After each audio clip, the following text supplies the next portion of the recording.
The Word of God is alive and powerful, sharper than any two-edged sword, piercing even to the dividing asunder of the soul and the spirit, and of the joints and the marrow, and is a critic of the thoughts and intents of the heart. All Scripture is God-breathed, and is profitable for doctrine, for reproof, for correction, for instruction in righteousness, that the man of God might be mature, thoroughly furnished unto all good works. Study to show thyself approved unto God, a workman that needeth not to be ashamed, rightly dividing the word of truth.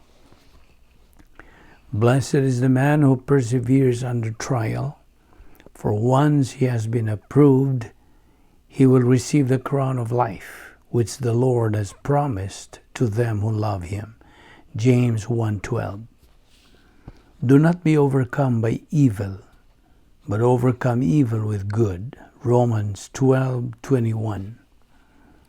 Be anxious for nothing, but in everything by prayer and supplication with thanksgiving, let your requests be made known to God. And the peace of God, which surpasseth all comprehension, will guard your hearts and your minds in Christ Jesus. Philippians 4:6-7. Blessed are those who mourn, for they shall be comforted. Matthew 5:4. How blessed is everyone who fears the Lord, who walks in his ways. Psalm 128:1. Be strong and courageous. Do not be afraid or tremble at them, for the Lord our God is the one who goes with you. He will not fail you or forsake you. Deuteronomy 31:6. But in all these things, we overwhelmingly conquer through him who loves us. Romans 8:37. Blessed is the man who trusts in the Lord, and whose trust is in the Lord. Jeremiah 17:7. Sa dili pa kita sugod sa atong adlaw-adlaw nga pagtuon sa pulong sa Dios, ni inigadlaw gikinahanglan ang atong pagsusi sa tagsa-tagsa nato ka kaugalingong kalag. Atong tanawon, atong himuan kini og pagtasal. Let us evaluate kung unsa ang atong mga salang nahimo kay kini mahimong babag. They become barrier to our study. Busa gikinahanglan ang atong paggamit. Yan ang recovery technique diha sa 1 John 1:9. Gitawag nato kana og rebound. Ang 1 John 1:9 sa English nag-ingon, if we confess our sins, God is faithful and just to forgive us our sins and to cleanse us from all unrighteousness. Alang kanimo higala nga wala pay kaluwasan, gidapit ka sa paggamit o pagtuo diha sa pulong sa Dios. Believe on the Lord Jesus Christ and thou shalt be saved. Acts 16:31. Gamita ka ng imong free will sa paghimo niya ng maong labing mainungdanong desisyon sa tibuok mong kinabuhi. The decision to believe in Christ as Lord and Savior. Aron ikaw magasalmot na usab ning atong Bible study. Therefore, sa hilom magandam tas tong kaugalingon. Let us pray.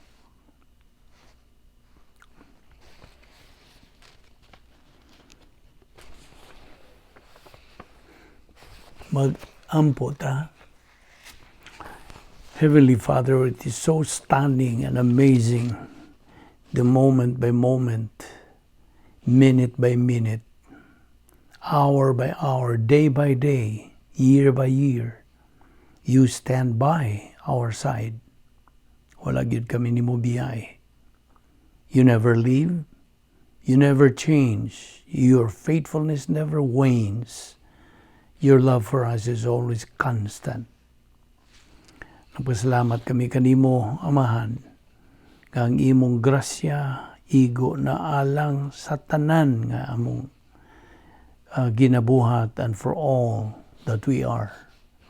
We also appreciate the fact that we have an eternal security in you that cannot be shaken regardless of the circumstances, regardless of politics, regardless of the status of our nation, regardless of the simple circumstances of our lives. Nagaampo kami nga mga doktrina, mahimo kining tataw, tinaw, klaro, ug tinuod alang kanamo. Ang among mga pangunahuna might be open to what we are about to study on your doctrine of the hypostatic union of the Lord Jesus Christ. Salamat ng among Bible study through the YouTube, ubo sa Vic Balbido Evangelistic Ministry. Kining tanan namong gipasalamatan sa ngalan ni Ginoong Jesucristo. Amen. Maayong adlaw sa tanan natong mga suki. Welcome na usab. Nining atong adlaw-adlaw nga pagtuon sa pulong sa Dios. Now, just to remind you nga, if ever the world needed encouragement, karon ang panahon. If ever na ay mga tao nga nanginahanglan og paglaom, karon mo ay igong panahon, tukma gyung panahon. Ang Dios pinagi sa iyang kaluoy ipahimutang kining atong ministry, the Vic Balbido Evangelistic Ministry, o nga isip usa sa mga paagi nga padayag o to deliver sa mensahe sa paglaom and comfort taliwa ning deplorable global situation. Ang Biblia lamang nagabarog as the only true message of hope and comfort. It alone carries the words nagadalas mga pulong nga sinulat sa Dios ngadto kanato nga mga katawhan for our salvation and our peace. Ang Dios hingpit gayud siyang nasayod ni adtong nagatuo nagadawat kang Ginoong Jesucristo ingon nga ilang manluluwas. Ang Dios Espiritu Santo has used the proclamation of the gospel ingon nga vital component to accomplish His work of salvation. Kaya ang main thrust niini atong ministry is to lead people to Christ and to lead believers to make Christ real to their lives, not to lead people to a religion. Og dugang pagyunana kining atong ministry does not subscribe or is never affiliated with any religious organization. Wala. Gani, it is purely autonomous and independent. Only dependent on what the Bible says. Mao ra gyud tong gisaligan atong references niini. Only dependent on what the Bible says. So it is then our prayer nga ang Dios magapadayon to allow His word, the gospel, to have free course in the entire world. Mao ka na gisulti diya sa 2 Tesalonica 3:1. O karon magapadayon kita nining atong tun-anan nga giuluhan nato og the hypostatic union of the Lord Jesus Christ. Now ato namang gi-establisar. We already established the fact that the hypostatic union of the Lord Jesus Christ nagkahulugan kini nga the affirmation of our Lord's two natures na nag-iya siya duruha ka mga kinaiya sa pagka-Diyos o kinaiya sa pagkatao. 100% sa pagka-Diyos, 100% po sa pagkatao. No, ato namang na hubad ang buot ipasabot sa hypostatic nga nagagikan kini from the original Greek word og hypostasis nga nagkahulugan og the essential and basic nature of identity. Og sa ginaingon, hypostatic is the affirmation of our Lord Jesus Christ, two natures. So diha ang pagkatao ni Ginoong Jesucristo, the Word became flesh. Mao na ang hypostatic union ni Ginoong Jesucristo. Ang duha ka mga kinaiya belong only to the Lord Jesus Christ. Og ninumdum ka nitong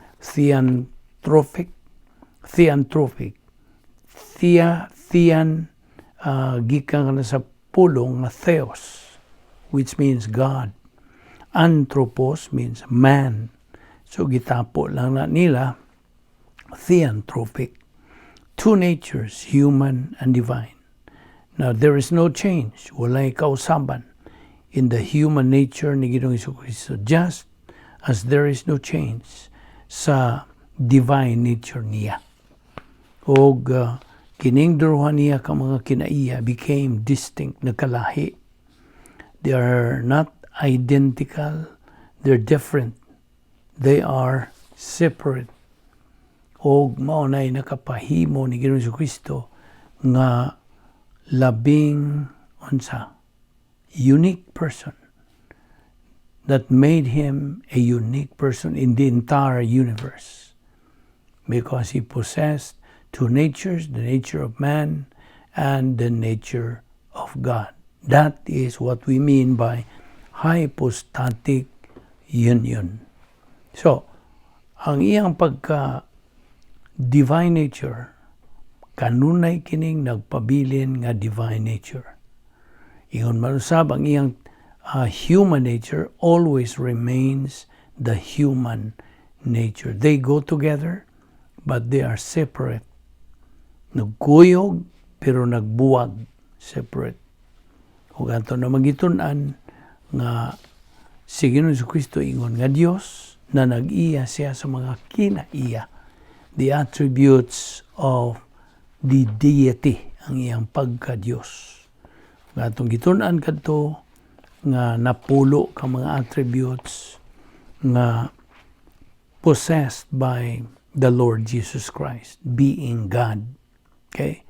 He had sovereignty, he had justice, he had righteousness, he had love, eternal life, omnipotence, omniscience, omnipresence, immutability, and veracity.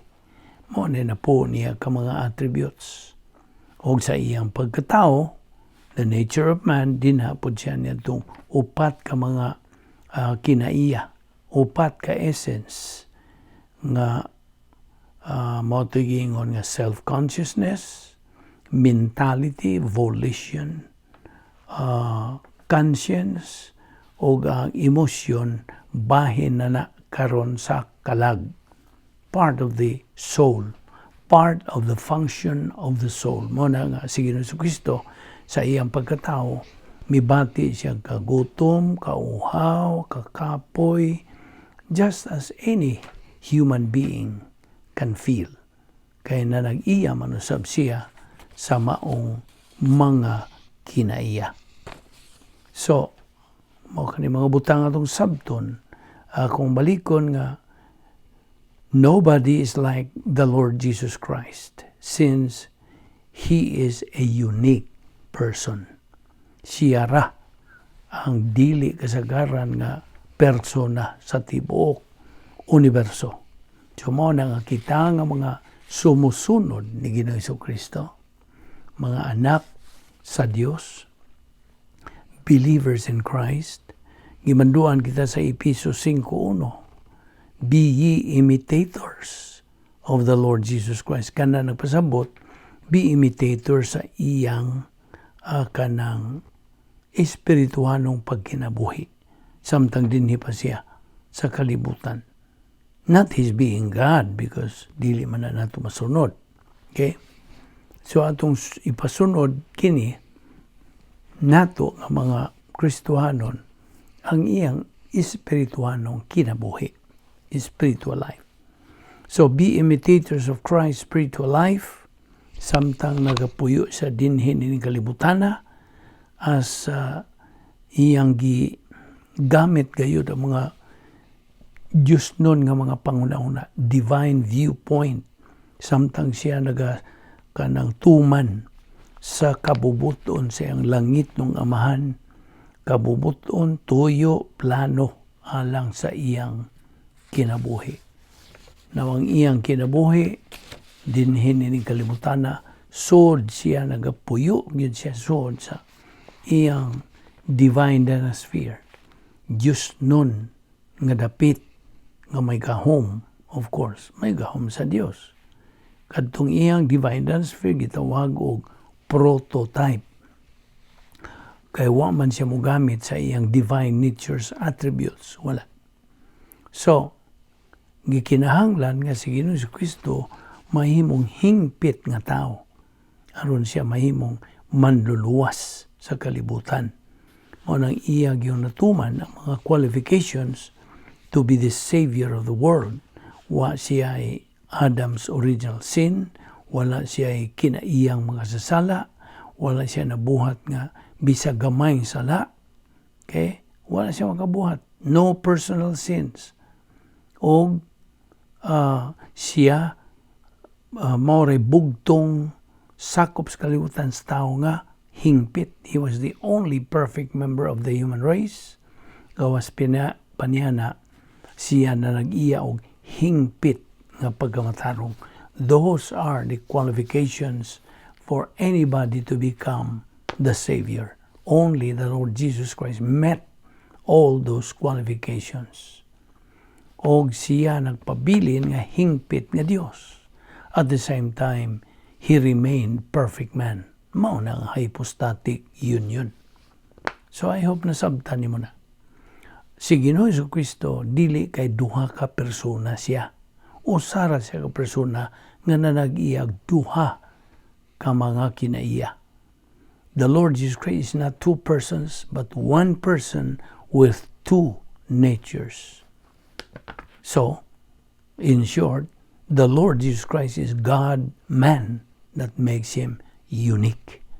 The Lord Jesus Christ is God-man in one person. O during sa iyang ikaduhang pagbalik, during the second coming, si Ginoong Jesucristo will be seen as man. Makita siya nga tao sa diha nga iya ng hukman ang tanang tao during the second coming.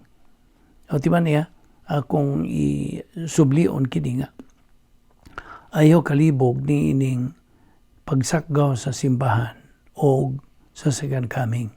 Ang pagsakgaw nga gitawag sa English og rapture, this is the resurrection of all believers. Dili pa ni mo second coming. Kaya di pa man mutugpa si Ginoong Jesucristo. Dili pa siya mutunob ni ining yuta ni ining kalibutan. Di pa siya mutunob niya ng rapture kay adto raman siya sa panganod. Musugat kita niya. Inig kahitabo na niya ng pagsakgaw sa simbahan. That is the resurrection of believers. Believers, the church. Okay? Sakgawon ang simbahan. Ikaw, ako, ang mga magtotoo, simbahan kita. So, sakgawon kita. Ang meaning gusto pagsakgaw. To catch up. To murag, ang kahulugan nito, grab. Kalit, mangod. Mukalit. In fact, ang Biblia describe niya na nga, it comes like a thief in the night. Ingon kawatan sa kagabion. Now, ang kawatan mo pa bao ba dahil ni mo sakon mo na ko niyang gabi ha? Dili. Kalit mo unsa dang pugos mo na. Apan inigasakgaw na to, inigabot ni Ginoong Jesucristo diha sa paganod, iyatang tagbuon, okay? Ang muuna og bangon mo katong atong mga hinigugma nga mga magtotoo, believers, may muuna og bangon mo rise up, okay? O niya, kitang mga buhi nilang panahon na mukuyog na nila. Aman sa may isulti, this 1 Thessalonians 4:16-17, the Lord Himself shall descend from heaven with a shout, with the voice of the archangel and the trumpet of God, and the dead in Christ shall rise first, and that we who are alive and remain shall be caught up together with Him in the clouds to meet the Lord in the air. So shall we ever be with the Lord. Mo na pagsakaw. Mo na rapture. Okay? So, kung balikon katong punto nga, atol sa ikaduhang pagbalik ni Ginoong Jesucristo, second coming dili rapture. Si Ginoong Jesucristo atong makita ingon nga tao sa diha nga iya ng hukman ang tanang tao. Okay? So ayaw kalimtin niya itong tugon inyong mando sa Diyos nga, be imitators of our Lord Jesus Christ. Now, imitate His spiritual life. Samtang dinhi pa siya ni ining kalibutan na. Now, og ato na sang establishar nga, samtang nagaantos si Ginoong Jesucristo sa iyang pagpaingon ngadto sa Kalbaryo, aron ilansang na siya, wa siya mogamit sa iyang pagka-Dios, wa niya gamita. He did not use His being God. Mao na ginganlan sa doktrina o doctrine of kenosis. Ang buong pasabot, the Lord Jesus Christ emptied Himself in the independent use of His deity. O yun niya gamita. So, inoon, iyang gigamit ang mga Diyos nun ng mga panguna, divine viewpoint thinking, all the time. Sa tanang higayon. Okay? Sa tanang higayon, iyang gigamit. Ragyod. Ang mga Diyos nun ng mga panguna, samtang din pa siya. Niining atong kalibutan. O matawang gingon mo nga siya migamit sa upat niya ka mga kinaiya nga tawhanon, self-consciousness, pagkasayad siyang kaugalingon, panguna-una, tanlag, kaugalingon kabuton, o ang paglihok sa iyang pagbati diha sa sulod sa iyang kalag. Kay function malagi na sa kalag ang emosyon. Okay? So, another point, ang atong Ginoong Jesucristo, wa gyud mo kanang tugot nga makompromiso ang iyang integrity sa iyang human nature. Pinagi nga ang nangayo siyang tabang of His divine nature. Wala. Our Lord never allowed the integrity of His human nature to be compromised through the help of His divine nature. Wala. O ayaw tuod kalimot nga ang iyang pagkinabuhi, gikinabuhi niya sod sa iyang divine sphere nga prototype. O dito iyang gigamit ang tanan nga mga pangunahon ng Diyos nun, o mo itong nagkinabuhi siya sa gitawag o eusebia, godliness, or sa in English, spiritual life. Of course, that's the other name, godliness or spiritual life. Now, as a believer, ingon nga magtotoo, kung ikaw nagapuyo diya sa sulod sa imong operational divine sphere, living in eusebia, you will not and will never dare sa pagtuis niining maong doktrina sa hypostatic union ni Ginoong Jesucristo. Di ka makaako. Inumdumi nga si Ginoong Jesucristo wa gyud mo gamit sa iyang pagka-Diyos. He did not use His deity to resist temptations in life. Ang iyang pagkatao, may iyang gigamit. sabta gina.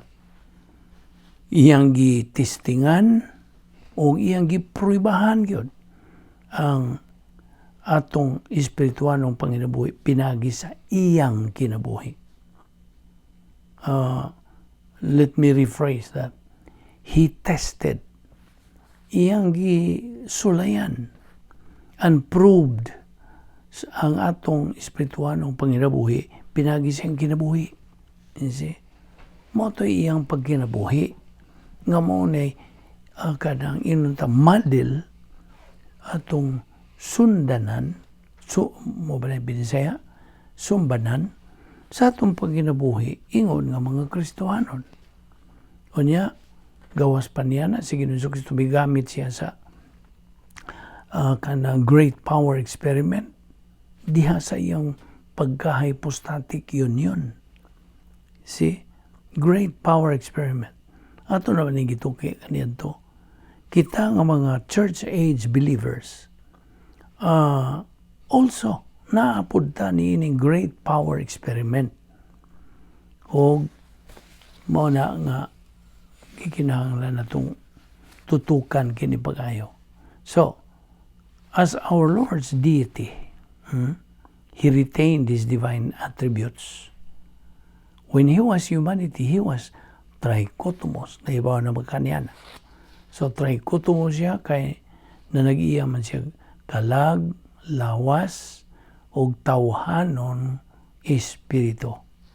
Human nature. Human spirit, I mean. Now, siya nag-aagad lamang sa protokol nga plano sa Dios. Mao po na atong buhaton iyon nga mga Kristohanon.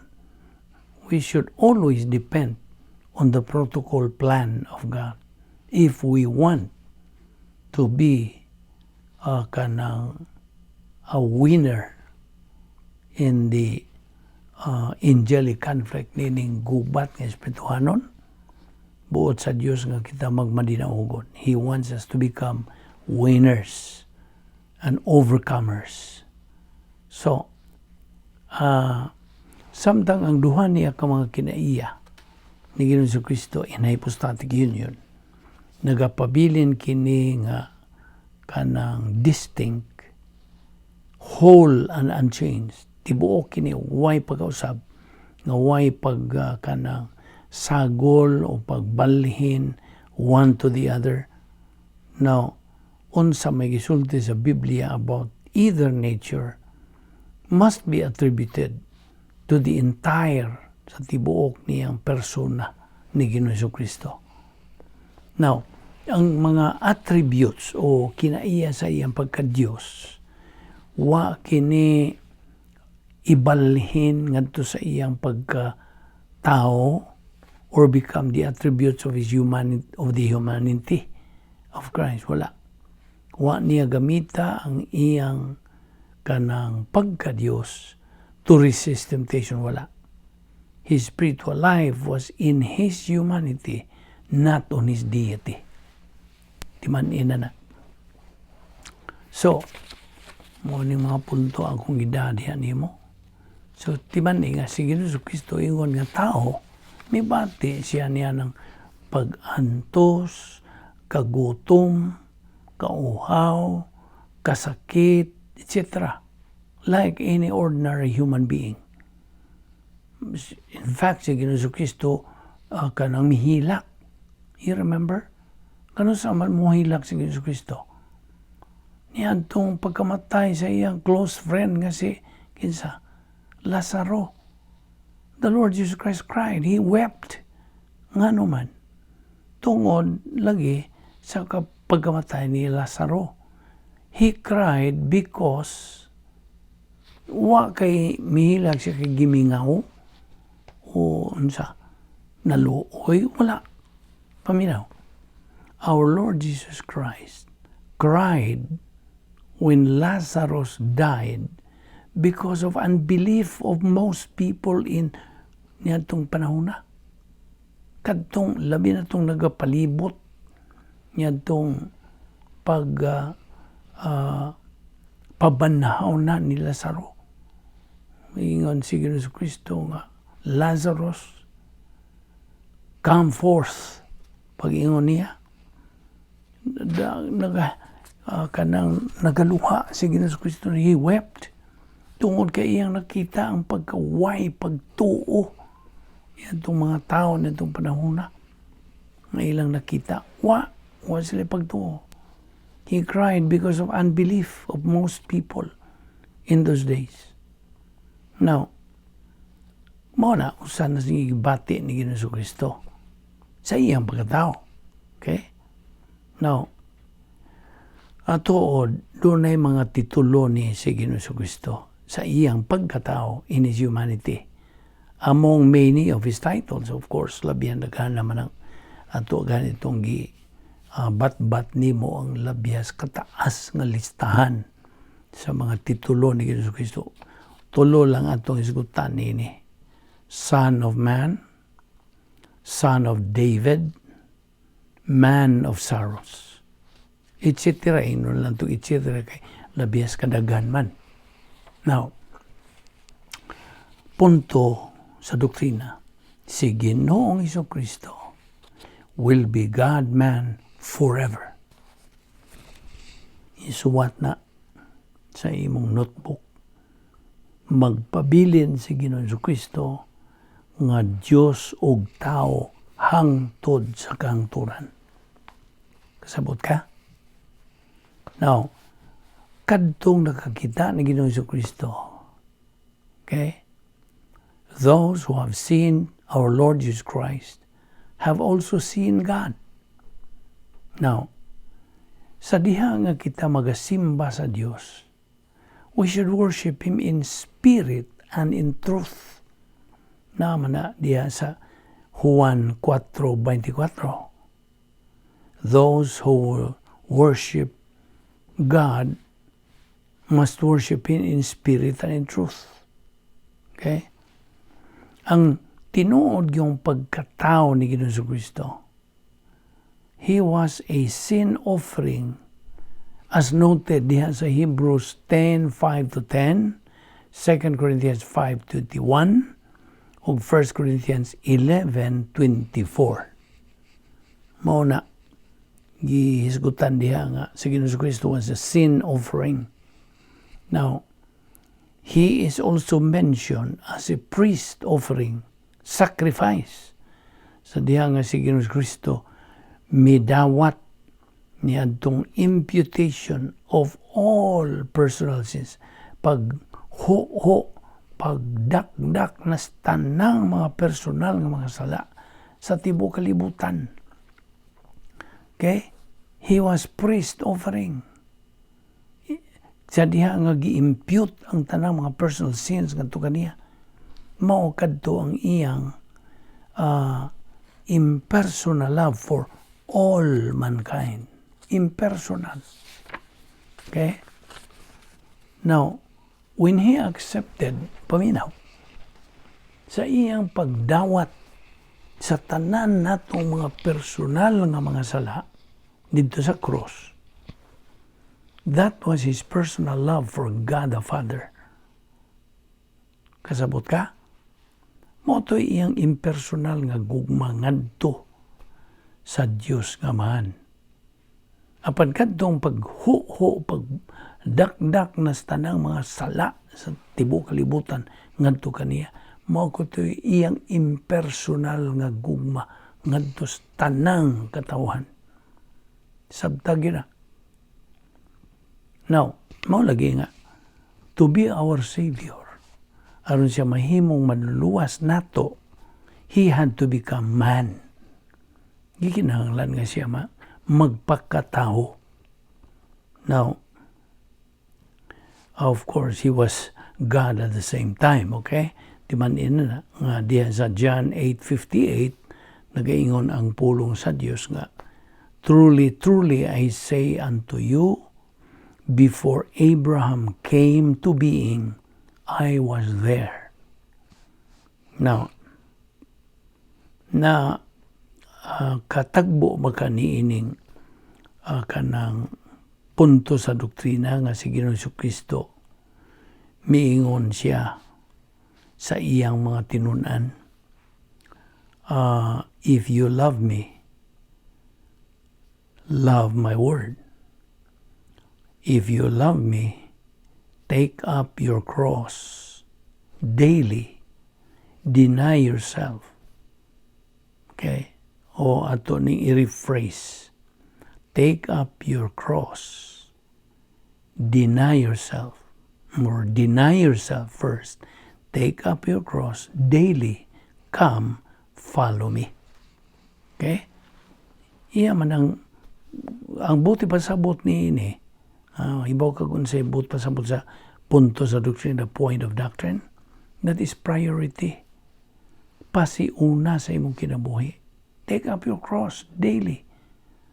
Bisan giningining atong pagtuon sa pulong sa Dios, murag cross nimo, di ba? Murag abugatan kara. Apan mao ka na ang iyang tugon ni Ginoong Kristo. If you love me, deny yourself. Take up your cross daily. Come, follow me. Okay? Now, kung balikon nga ang iyang pagkatao in his humanity, he is unique. Sabot pasabot sa unique, dili kasagaran. Revelation 1:18 rather, nagaingon kini, I am he who lives. I was dead, and behold, I am alive forevermore. I am the first and the last. I have the keys. Si Ginoong Kristo is describing his deity dinhi. Hulagway siya sa iyang pagka-Diyos. Okay? Now, di ba niya? Na nag-iyan siyang duha ka magkiniya, divine and human. These two natures go together, but do not mix. Wa ni magkasagol. They are separate from each other. They go together in one person. This is what we mean by hypostatic union. Kasabot na ka. Okay? Ato ning hinahinayan yun sa paghisgot. Now, unsa ka to yung doctrine of kenosis? Okay. Ang doctrine of kenosis mo kini. Si Ginoong Kristo iyang gihukasan ng iyang kaugalingon from utilizing his attributes as deity. Iyang gihukasan, wag yun niya kanang gamita. Samtang siya din hipas kalibutan to glorify himself. Dili. Wa siya mo gamit sa iyang pagka-Diyos or to glorify himself. Wala. So, mao ka na ang punto ang akong gidadiha kanimo. The person of Christ is unique.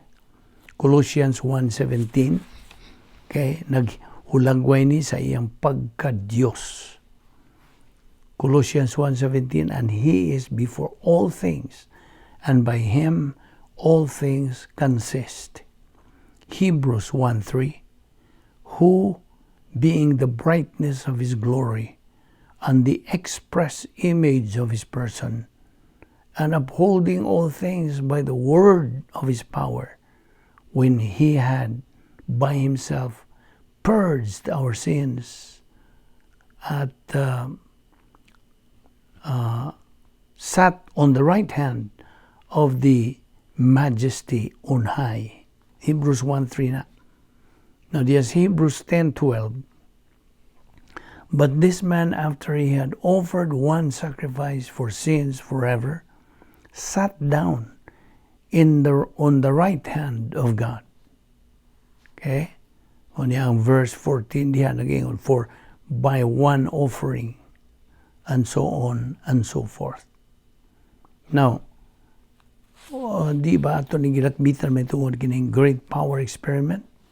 Kining great power experiment sa hypostatic union ni Ginoong Kristo ingnon ta naghatag og emphasis sa iyang kanang talagsaon, sa iyang uniqueness.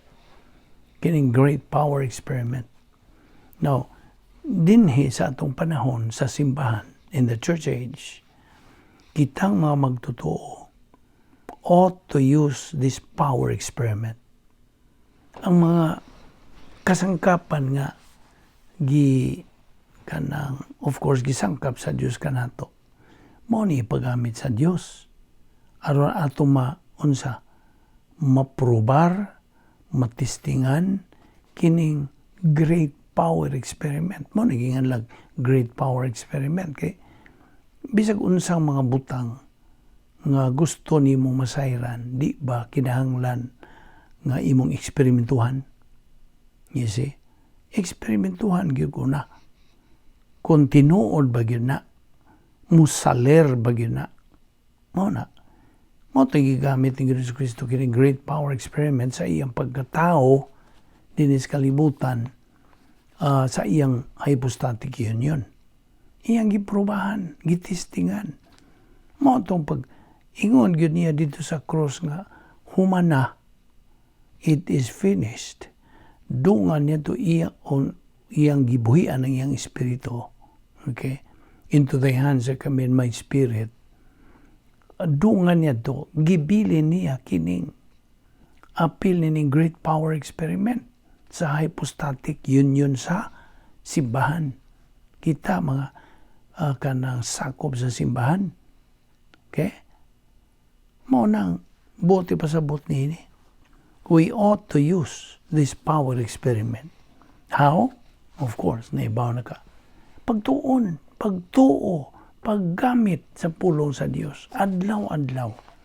Mao ni ang process. The great power experiment. Eksperimentuhan na ito nga. Ning saler kinis panahon ni Ginoong Kristo sa iyang pagkinabuhi. Sa iyang espirituhanong kinabuhi. Sa iyang spiritual life. Now, ang mga kinaiya ni Ginoong Kristo sa iyang pagka-Diyos, okay? Sa iyang pagka-Diyos, the attributes of our Lord Jesus Christ deity, ug ang mga attributes of His humanity, were not diminished. Wa ni mga kunhodon sa muminos, wala. Now, of course, balik na po taghisgot ni may tungod ni mga milagro. Kaya daghan mag yung mutana nini na naning sinta gani. Ha? Mga milagro karong panahon na dili nagikan sa Dios. Okay. The miracles ato lang ning lagbitan gyapon. The miracles performed nga gibuhat ni Ginoong Kristo were things done as His being the Creator, as God. Okay? Iyang gibuhat kadto. He performed all these miracles as His being the Creator, as God. Panalitan niya itong iyang pagpabuhi, pagbanhaw niya kang Lazaro. He brought back to life ni Lazaro. Unya iyang when he turned water into wine ito sa wedding at Cana. Unya katong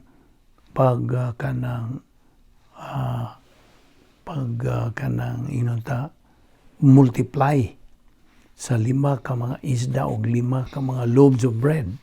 He multiplied to many to feed thousands of people. Kadto mga ehemplo mo sa mga milagro.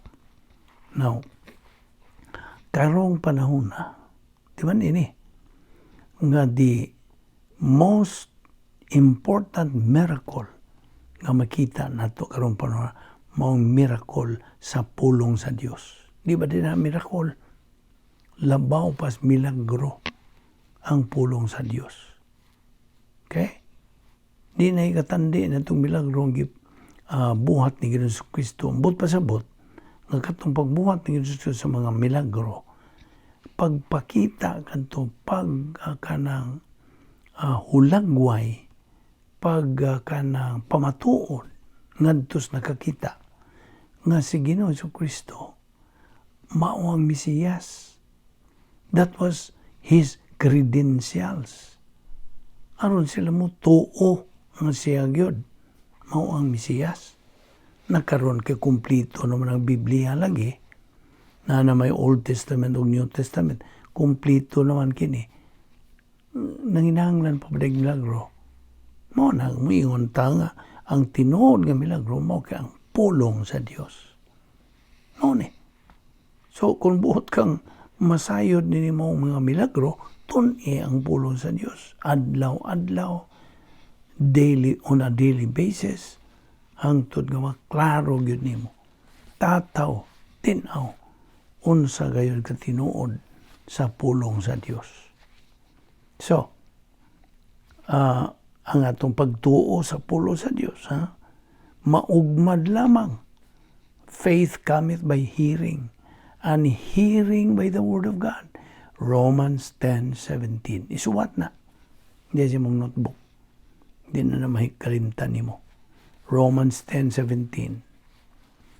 Ang pagtuo, mudangat, pinagi sa pagpaminaw sa pulong sa Dios.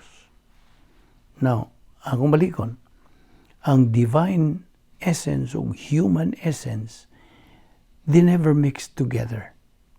Wa magkasagol diha kang Ginoong Kristo sa iyang hypostatic union. Wala. They never mix together in the Lord Jesus Christ hypostatic union. Okay. Nag-isgot ng tumanggi ka ng lakbitan katong may tungod sa Nestorian belief nga nagaingon sila nga si Ginoong Kristo, sanglit si Ginoong Kristo sa iyang pagkatao nga putli inunta virgin birth pinag ni Maria. Okay, sanglit mao may inahan niya sa iyang pagkatao. Unya, at the same time, Diyos man kuno Espiritu si Ginoong Kristo. Therefore, si Maria, inahan sa Diyos.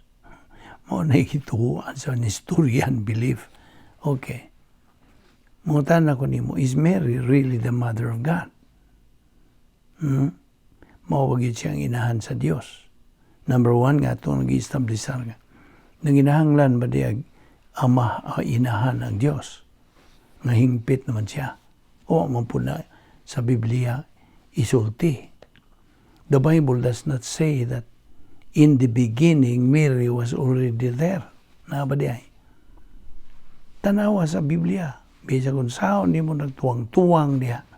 Pakli, tanan, gigas cover to cover. Walay nag-ingon niyan diha nga, in the beginning, Mary was already there. Etc. Now, okay. Ato lang po itong gilakbitan gamay. Na pag yung mga paghisgot na ito, deeper niya. Now, si Ginoong Jesucristo did not use His divine attributes aron sa ingon niya na iyang kanang tuman ang kabubuton siyang langit ng amahan. Wala. Wa niya gamita. The Lord Jesus Christ emptied Himself by not utilizing His divine attributes, samtang diha siya siyang hypostatic union aron kuno iyang mahimaya ang iyang kaugalingon. Dili. Wala. Now, si Ginoong Jesucristo is different from God the Father and from God the Holy Spirit. Tungod kay He is man. Nakita niyo ng punto? Ako balikon. Lahi si Ginoong Jesucristo gikan sa Amahan ug sa Espiritu Santo tungod kay siya tao. He is also different from man in that He is God. Nakita ni mo ng punto diha. Kung balikon, or hindi na ni mo makalimtan. Christ is different from God the Father and from God the Holy Spirit in that He is man. He is also different from man in that He is God. Now, sa atong pagkasayo diing tanang mga butang makes a believer able to execute God's plan for his life. Sa atong ilani ini, pagkat-on ini mga butang atong gipangisgutan, mao ni makapaunsa, makapahimo nimo sa pagtuman sa plano sa Dios sa imong kinabuhi. Okay? Now, in the doctrine of kenosis to, balik na puta. While ang iyang pagka-Diyos o iyang pagkatao, ni Ginoong Jesucristo, okay? While His deity and humanity went together without mixture, wa niya gamita ang mga kinaiya sa iyang pagka-Diyos by volition, wala. Naakan sa Filipos 2:7, kung buot ni mo ka ng susihon niya. Now, si Ginoong Jesucristo, okay, because of His humility, nagatuman sa kabubuton sa iyang langit ng Amahan. Our Lord Jesus Christ, because of His humility, pagka mapaubsanon, He was the model of humility. Okay? He obeyed God the Father's will. May hinungdan nga ang great power experiment that our Lord Jesus Christ used while on earth, kini tataw kaayo nga kanang pagmatuod. It's a clear proof nga kitang mga magtutuo din sa panahon simbahan can imitate, makaawat kita kanang Ginoong Jesucristo pinagi sa atong paggamit sa mga Diyos nun nga mga pangunahuna. Divine viewpoint thinking. Kaya ang divine viewpoint thinking kanang huna-huna ni sa Dios, labaw pa sa itong huna-huna. Huna-huna ni Ginoong Jesucristo, 1 Corinthians 2:16. Kita nga mga magtutuo ni ining panahon sa simbahan, we are mandated, gimanduan kita to live the unique spiritual life, eusebia, godliness. Ato na nang ayog yung kunis-kunis, kanang ukit-ukit, ato magaling kuti-kuti yun atong pagtuon ni mahitungod ni godliness kini pagka mananaog ng mga Kristohanon. Mao ni kabubuton sa Dios, mao ni sigihan nato ning hisgot, sigihan nato ning tuki aron makatunan gyud natong mga paagi sa Dios. Kaya kini atong pagtuon sa puno sa Dios, nagtuon ta sa iyang mga paagi, iyang protokol. Mao ni atong gigamit nga pulong protokol kay iyaha man ang mga paagi sa Dios. Sa laktor nga pagkasulti, mga kalaki sa Dios. Nga kung ikaw magpasibo niya ng mao o makakaton ka niya na, then, mao na. Di man mamakak ang Dios. Sigurado nga ikaw may mananaog sa imong Kristohon ang pagkinabuhi. Kaya kinira may paagi nga ikaw makakabot niya ng maong tumong man din natong mga magtotoo. So, di ba ining usa ka punto sa doktrina? Si Ginoong Jesucristo, paminaw, si Ginoong Jesucristo maoy nagagunit ni ining universo. He is the one holding this universe. Kaya kana gibasihan ang kanang point of doctrine, the principle nga Christ controls history. Si Ginoong Jesucristo mao'y nagadumala sa kasaysayan. He controls. Now, ang himaya ni Ginoong Jesucristo, the glory of our Lord, was revealed briefly atol sa iyang panahon sa, nainumdum ka, His transfiguration. Diin kinimitabo dito sa Mount of Transfiguration. Okay? So, ang iyang glory dito ipadayag briefly, murag kalit lang atol sa iyang panahon sa Transfiguration. Our Lord Jesus never gave up any of the attributes of His deity. Wala. Kini gitawag lagi og doctrine of kenosis. That is why si Ginoong Jesucristo had perfect humility. Hingpit nga pagkamapausanon sa iyang pagkatao, iyang gigamit ang napulo ka mga kanang paagi sa pagsulbad sa mga suliran. 10 problem-solving devices. Gigamit ni Ginoong Jesucristo. Okay? Kitang mga magtotoo cannot imitate the Lord Jesus Christ in the human way. Human viewpoint, dili. Dili, oy. What tayo mahimo? Di lagi madaog mga tinawanon. Kini nga itong ipangtunan, puro ni paagi sa Dios. Diyos nun nga mga pamaagi. So, narana ni mo, mudawat ka ba niya o di? Ilabi na kung maayo na gano'n mong pagkabait, gano'n pagkadot na gano'n mo sa imong relihiyon, na amang kay daghang giingon og preconceived notions. Nga mao naman gano'n imong naandan ka, di nakakausab.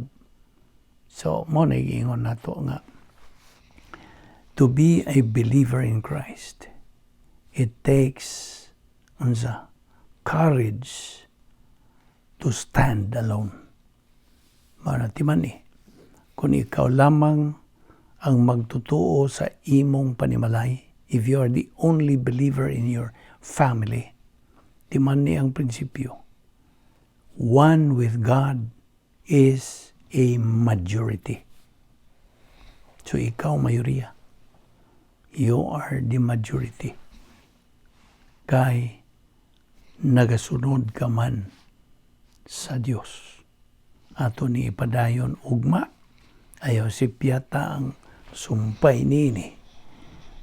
O naigingon nga, padayon sa imong spiritual momentum, pagkaton dugang pa yung mga doktrina, bahin sa hypostatic union ni Ginoong Jesucristo. Magampo ta. Balaan na mo nga Diyos, nagapasalamat kami kanimo sa imong grasya nga nagalihok sa among kinabuhi. Bisan dili kami takos, ikaw nagapadayon gayon sa paglugway sa among kinabuhi, hangtod ning higayuna. Gumikan sa imong kaluoy, sa imong gugma, o sa imong grasya. Salamat o Diyos, nini among pagtulunan nga giduputan sa tuon. Salamat niya mong Bible study through the YouTube ubo sa Vic Balbido Evangelistic Ministry. Panalangini kami o Diyos. Hinaot nga katong among gitunan, may himong panalangin ka na mo o dugang pagyod sa among napundo na nga mga kamaturan nga niya sa among kalag. Dada kami pagbalik, ugma din dapita, aron kami magapadayon sa among pagtuon nini. Kintanan, among ipasalamatan sa ngalan ni Ginoong Jesucristo. Amen.